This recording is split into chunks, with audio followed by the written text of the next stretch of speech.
How to stop stammering.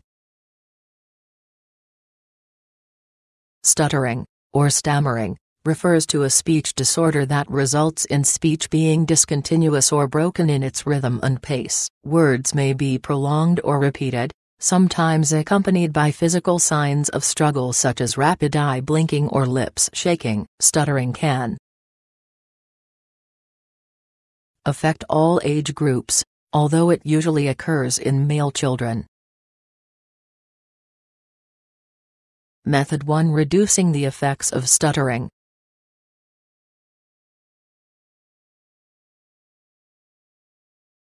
One, visit with a doctor or speech-language pathologist.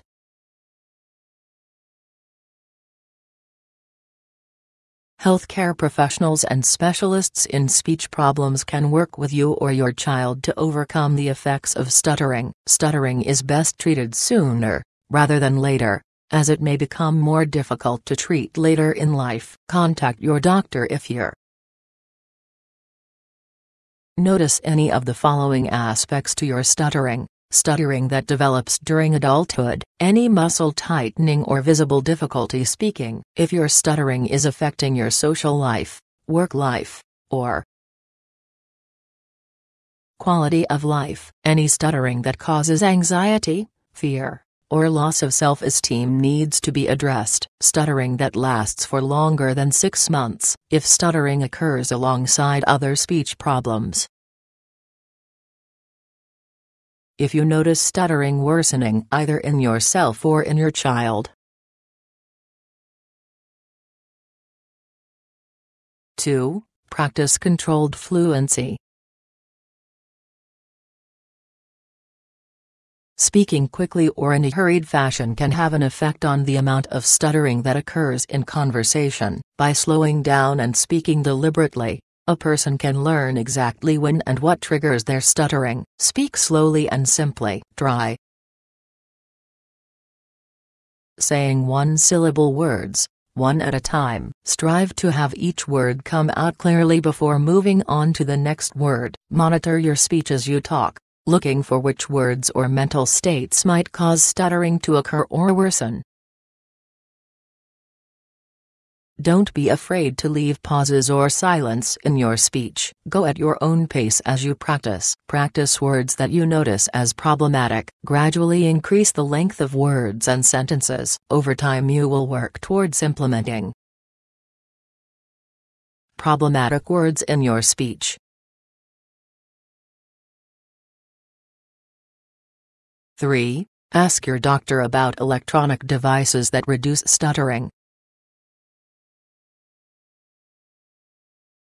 There are 2 main types of devices today that can help with stuttering problems. Some of these are small enough to be worn throughout the day by the person who stutters. One device plays back a person's voice to them in an earphone, with a delay. This delay causes the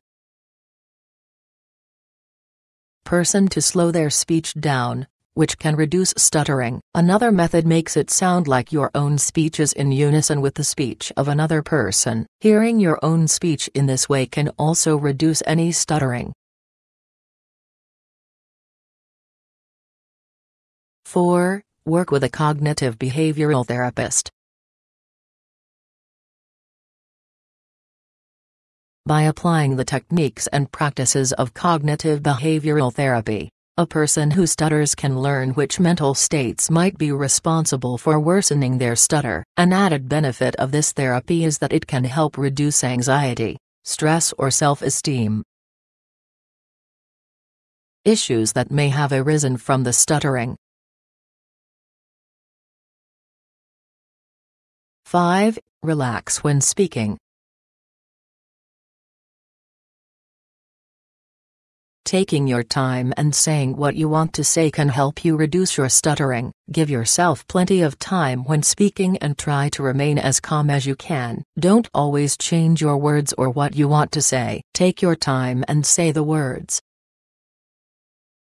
that you want to use. Relaxing and reducing anxiety about speaking can help reduce stuttering. Don't force words. Say them at your own pace. Forcing words can make them more difficult to say.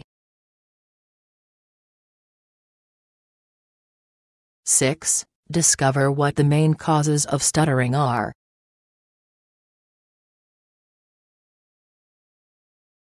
There are 3 causes of stuttering that are understood today. The 2 main types are called developmental and neurogenic. The third, and most rare type, is termed psychogenic. Developmental stuttering arises early in a child's life when they are learning to speak. Most children will have some level of stuttering as they grow, but some will have problems that persist. There is also some evidence that stuttering of this type is genetic and can run in families. Neurogenic stuttering can arise after a serious medical issue such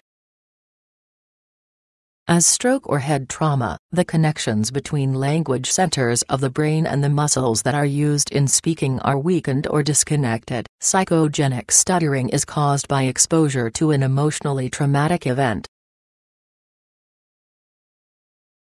Method 2: Speaking with someone who stutters.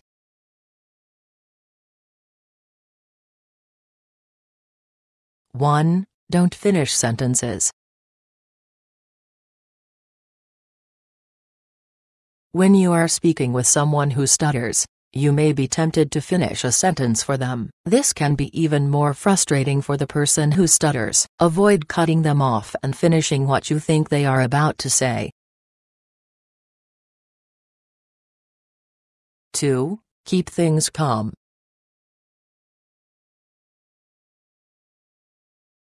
When speaking to either an adult or child who suffers from stuttering, keeping the conversation calm and relaxed can help. By speaking slowly and without a sense of urgency, it allows both people to communicate without pressure, helping to reduce the effects of stuttering. 3. Stay engaged during a conversation. While speaking with someone who stutters, give them the same attention and care that you would in any conversation. Maintain focus on the speaker, make appropriate eye contact, and practice good listening skills as they speak. Don't assume you know what they are going to say and lose interest. 4. Offer praise and acceptance to children who stutter. If you are speaking with a child who stutters, never criticize or become frustrated with them. Treating anyone who stutters poorly will only lead to the development of self-esteem and confidence issues. Give praise to children when they are speaking clearly. Never punish or criticize them when they stutter. Accept them as they are, offering encouragement and support. Tips. Take your time when working to reduce stuttering or stammering. Improvement can be a slow process. Stay positive as you work towards reducing your stutter. Always be considerate when speaking to someone who stutters. Never complete their sentences for them. Make a habit of reading aloud,